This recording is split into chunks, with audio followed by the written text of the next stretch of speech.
A few years ago, I couldn't find any story on this bottle. But now, I've got the goods. Let's go on this episode of Antique Bottle Stories.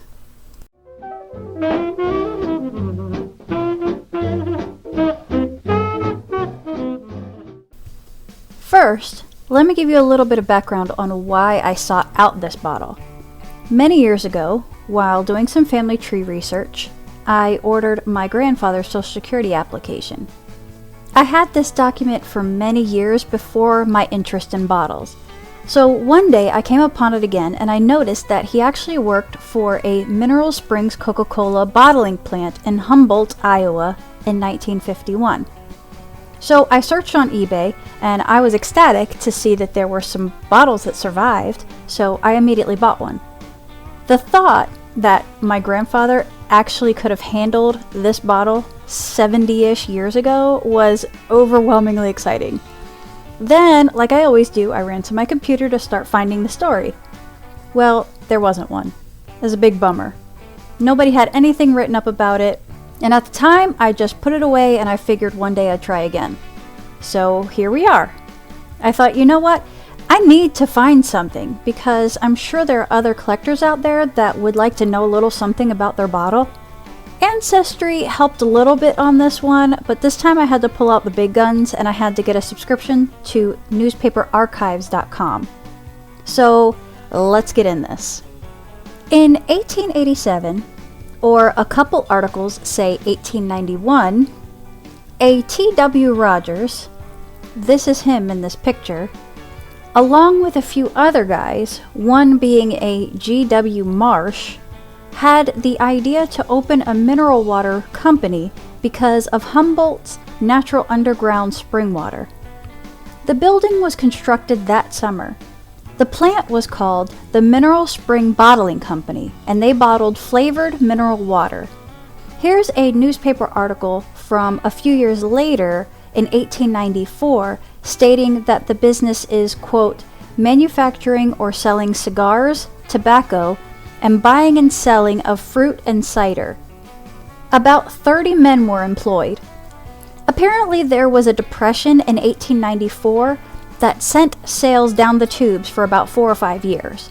Myron Benton, the owner at that time, and his nephew, W.B. West, managed to survive the depression and got it back on its feet.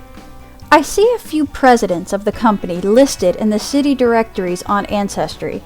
There's a G. Johnson, listed from about 1908 to about 1911, then a guy named Clisby, listed as president around 1913, and then an Alex Bronstein from 1914 to about 1917, and then a guy named Beam Bellows takes ownership of the company in 1919. History says that soon after Bellows took ownership, his 21-year-old son, Ralph Bellows, took charge of the company. Apparently, Ralph had already been working with the company since he was 13. He renovated the building in 1920 to expand it and to modernize it. At the time, the top-of-the-line machinery could produce 24 bottles of soda per minute. They also had dug a deep 210-foot well to reach the freshest spring water for their drinks. Ralph obtained a Coca-Cola franchise around 1925, and the bottling plant was then called Mineral Springs Coca-Cola Bottling Company. One article says that at their peak, they were producing 25 flavors. This newspaper article lists them as King's Court, which is a grapefruit mixer, Apple Sap, which is an apple cider base with carbonation, ginger beer, ginger ale, orange and raspberry soda, white lemon mix, grape, lemon sour, strawberry, and root beer. They say that most of the fruit flavors were actually fruit juices that flavored it, only a couple flavors were artificially flavored. I thought this was interesting. It says, first ice was used for cooling until the plant was converted to electric cooling. And water was carbonated by using dry ice, and later carbon dioxide was used. Where the heck did they find dry ice back then?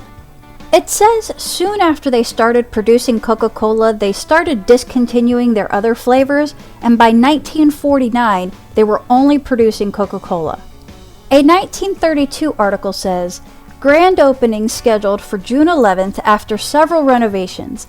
They invited the whole town out to come and see the new machinery and how Coca-Cola is made. Visitors would get a free drink and a souvenir. The article describes a machine that the dirty bottles get put into, and then they go through a series of soakings, brushings, washings, until they come out cleaner than if they were to be washed by hand, which back in the old days they were washed by hand. Then they were inspected for imperfections. Then they passed to the filling station, then the capping station, through a series of belts. This must have been pretty innovative stuff. It says that they were put on the belt to be cleaned by human hands and put into the cases by human hands, but the rest of the process was all done by machines. A random bottle would be pulled and taste tested every 15 minutes. Here's 7 years later. It says by 1939, a new building was constructed and modernized again. It says the new building was the most handsomest and modern in the state of Iowa. It had an old Art Nouveau style design throughout the building, like this staircase. A huge dedication ceremony was held on June 2nd, 1939, with over 2,000 people attending the fried chicken dinner, and they all toured the facility. This picture was taken in 1939, and you can't really make out any of the faces, but Ralph Bellows is first in line. Here's a little better photo. The new factory was now capable of bottling 10,500 bottles per hour. At one time, the plant operated 2 shifts, both day and night. They could handle 21,000 to 26,000 cases in a 7-hour shift. At the time, Paul Clay worked at the plant. He worked from 7 a.m. to midnight for $13 a week. Wow. Apparently, since this bottling plant was so well known to the local residents, it was a popular field trip destination for local schools in the 1950s. The kids loved it. They were given pencil boxes as a souvenir. One kid said that they couldn't afford a pencil box, so that was a real treat for him.